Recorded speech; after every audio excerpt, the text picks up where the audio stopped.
কি রমু চাচা, বেশ কিছু বছর ধরে তো তুমি বাড়িতেই নাই, কোথায় ছিলে এতদিন? তোমার মুখ থেকে গল্প শুনলে অনেক ভালো লাগে, তুমি একখানা ভূতের গল্প শোনাও না।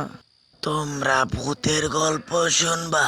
আমি যেটা বলবো এটা কোনো ভূতের গল্প না, আমার সাথে ঘটে যাওয়া কিছুদিনের আগের এক ঘটনা। আমি যাব হরিপুর রেল স্টেশনে। এক রিস্কাওয়ালাকে অনেক জোর করলাম, কিন্তু ওই রিস্কাওয়ালা হরিপুর রেল স্টেশনে যাওয়ার জন্য রাজি হলো না। তারপর ভাবলাম আমার হেঁটে যেতে হবে ওই রেল স্টেশনে। আমি হাঁটতে শুরু করি। ওই রেল স্টেশনের মধ্যে আমি আর কোনোদিনই যাইনি। জীবনের প্রথম সেই দিনেই আমি যাচ্ছিলাম ওই রেল স্টেশনে। চারদিক শিয়াল আর ঝিঁঝি পোকার ডাক।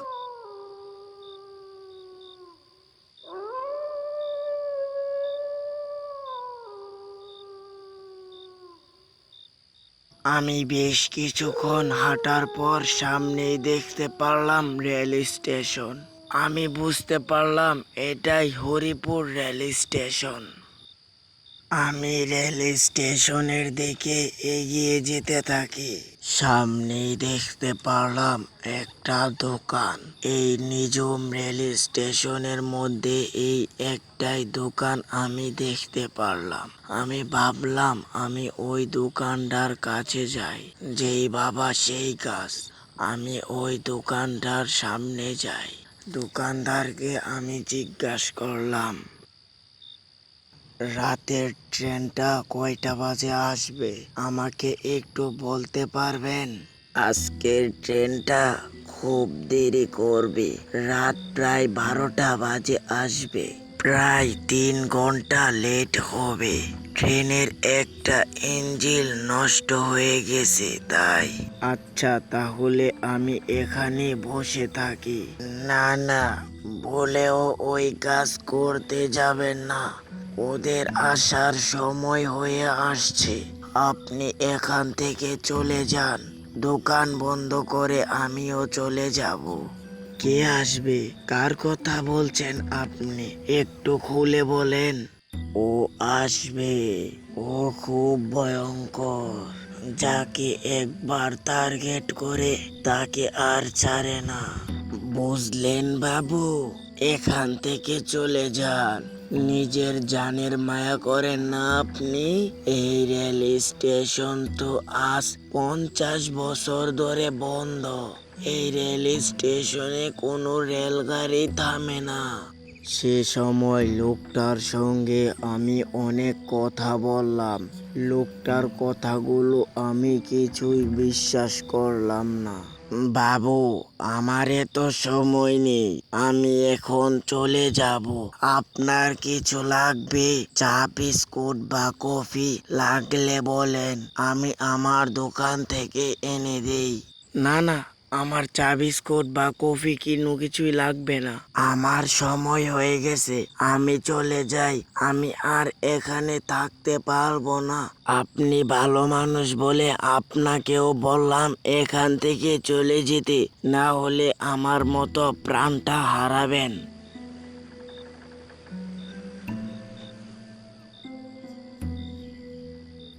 এই বলে লোকটা সেখান থেকে চলে গেল।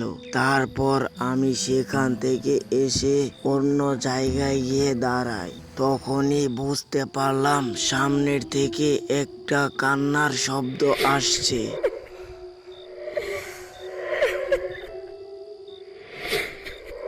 এই কান্নার শব্দটা যেন আস্তে আস্তে গভীর হয়ে আসছে। আমি আস্তে আস্তে যেখান থেকে কান্নার শব্দ আসছে ওই স্থানে যাই। এখানে আসতে যেন কান্নার শব্দটা একটু কমে গেছে।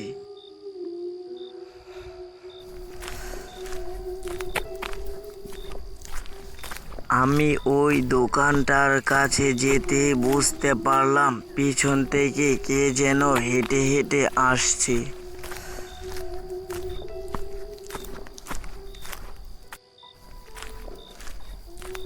আমি পিছনে ঘুরতে দেখতে পেলাম একটা বুড়ি। তুই চলে যা এখান থেকে বাচ্চা, না হলে তোর অনেক বিপদ হবে। তুই এখান থেকে ট্রেন ধরতে এসেছিস তাই না? আপনি কি করে জানলেন বুড়িমা? তোর অনেক বড় বিপদ হবে, তোকে আর কিছু বললাম না, তুই এখান থেকে চলে যা।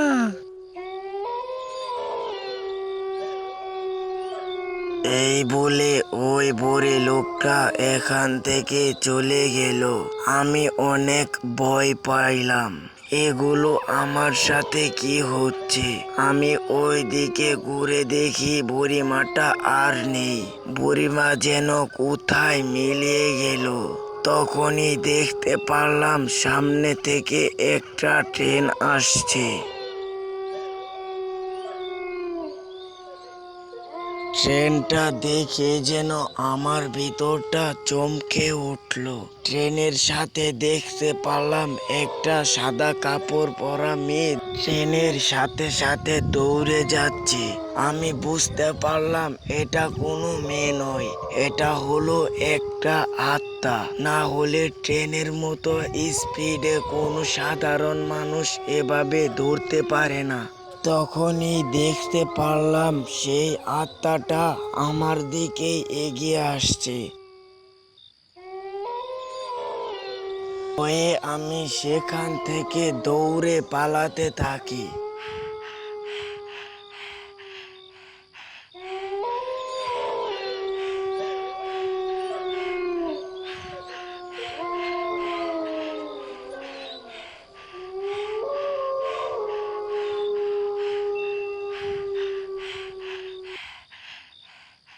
শুনলে তো আমার এই ভূতের ঘটনাটা?